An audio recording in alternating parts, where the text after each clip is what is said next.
So in today's video, we're going to do a lot more resistivity in calculating the resistance. So what we see here is a speaker wire has to be 20 meters long and have a resistance of less than 0.1 ohms per wire, because you don't want a lot of resistance if you're sending a signal to a speaker. So let's see our formula. Resistance is rho, which is the resistivity, and we're going to have to look that up on the chart because I don't have that memorized, times the length, because the longer the wire, the more the resistance, divided by the area. So since we're after a diameter, we're going to first find the area. I think it's easier to do that. So area is rho L over R. At this point, we can substitute. And like I said, I don't have the R memorized. I pretty much know it for copper, but I don't know it for other values. So it's 1.72 times 10 to the minus 8th ohm meters. Now these wires are 20 meters long. Must be a big room or an auditorium. And we want these resistance to be 0.100 ohms and no more. So if we check our units here, all right, there's ohms, and that cancels, and I'll be left with meters. So, or meter squared, because they're going to multiply together. So at this point, I just have to do the math on my calculator. 1.72 10 to the minus 8th times 20 divided by 0.1. And you're going to see it's a really tiny number. In fact, it's so small that we really need scientific notation. 3.44 times 10 to the minus 6 meters squared. Now this copper wire is circular. So the area of a circle equals pi r squared. So the radius will be the square root of area over pi. I'll divide both sides by pi, and then I think I'm just going to go ahead and take the square root right away. So the area is our 3.44 times 10 to the minus 6 meters squared over pi. So I'll just divide by pi, take a square root, and I get 1.04 times 10 to the minus 3 meters, which is 1.04 millimeters. Now that's the radius. So to get the diameter, I just double it. Diameter is 2 times the radius, so 2.0, I'm getting 2.08 instead of 2.06. That's probably a rounding difference. 2.08 millimeters.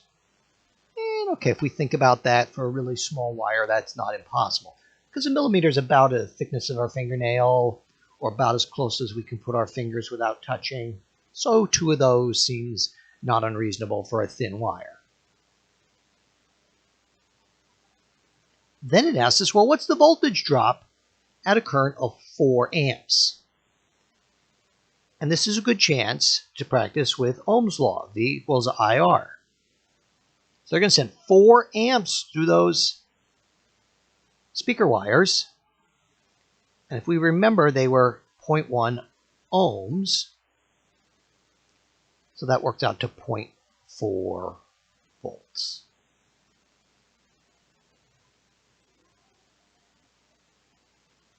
And then let's see another 1 or 2 of these just to really get practice with these, because eventually we're going to take a quiz on them. So the resistance of a nichrome wire in a toaster is 9.8 ohms. And again, we want the diameter of the wire. And they give us some other information. Oh, they give us the resistivity right in the problem. Good, I don't have to look that up. Now, you could substitute pi r squared in here and get the radius right away if we want to. I think it's easier just to get the area first. And don't round too much so we don't lose too many significant figures. So I wrote down my formula for resistance, which is the resistivity, which is that weird P, the rho value, times the length over A. Then I swapped the A and the R. And this is really nice that they gave us the row value, the resistivity. We don't have to look it up.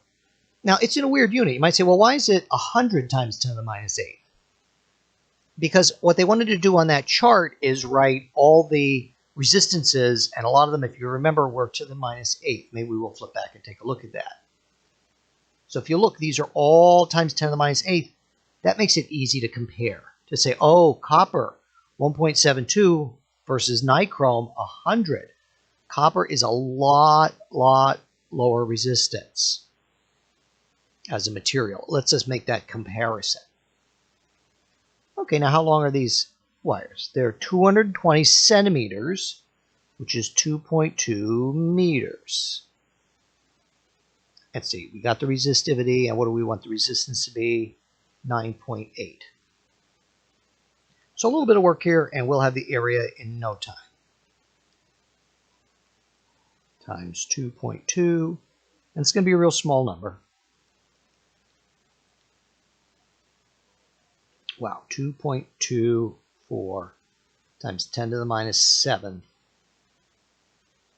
meters squared. That's an area. They asked us to calculate the diameter, so the easiest thing to do is to get the radius. So area of circle is pi r squared. So radius is the square root of a over pi.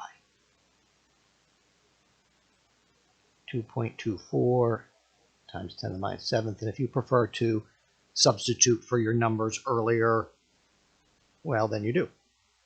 Just don't round too much, and we should be okay.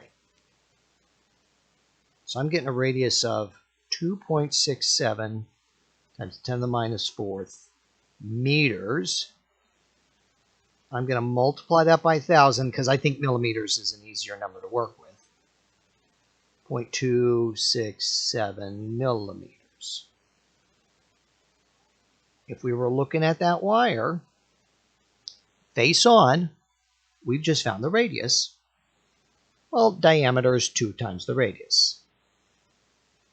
So we just have to double that, 0.267. And let's see. I must have kept more significant figures here than I did on the problem because I'm getting 0.535 millimeters. So a little under the 0.56, but almost certainly that's just a rounding difference when we did that. So let's do one more really quick, and then we'll call it a day. So this one, they're telling us the copper wire is 15 meters long. That's not unreasonable for a house. We know the diameter. So let's go ahead and find the area from pi r squared. So it's pi, but now the radius, this is the diameter. I have to cut that in half. So it'll be 0.5. It's actually times 10 to the minus 3rd meters squared. And let's see what that area works out to. Pi times 0.5 times 10 to the minus 3rd squared. That works out to 7.85 times 10 to the minus 7th meters.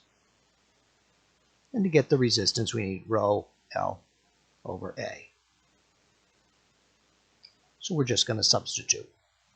And I'm going to just go from memory. I think this was okay. 1.72, 15 meter wire, and the area is 7.85 times 10 to the minus 7. So let's see what we get there.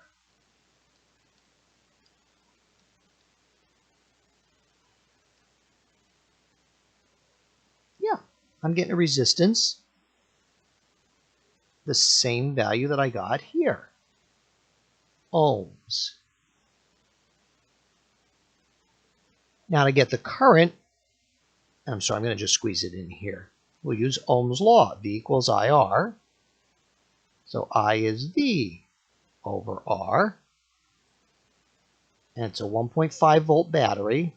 That's a standard like a AA or AAA battery or D battery divided by the resistance.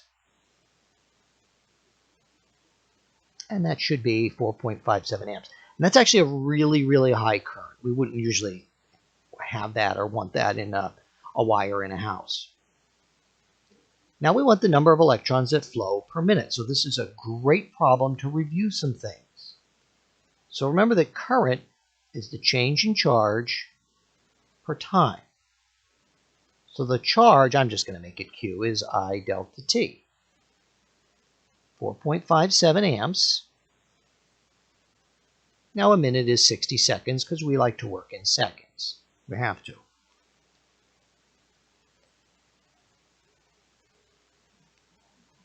That works out to, oh, not that bad, 274 coulombs.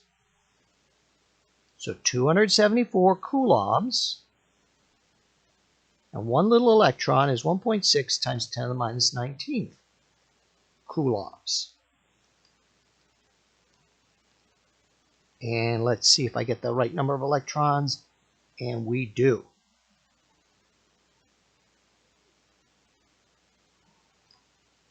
So that's about 100th, roughly, on the order of roughly of 100th of a mole in 1 minute.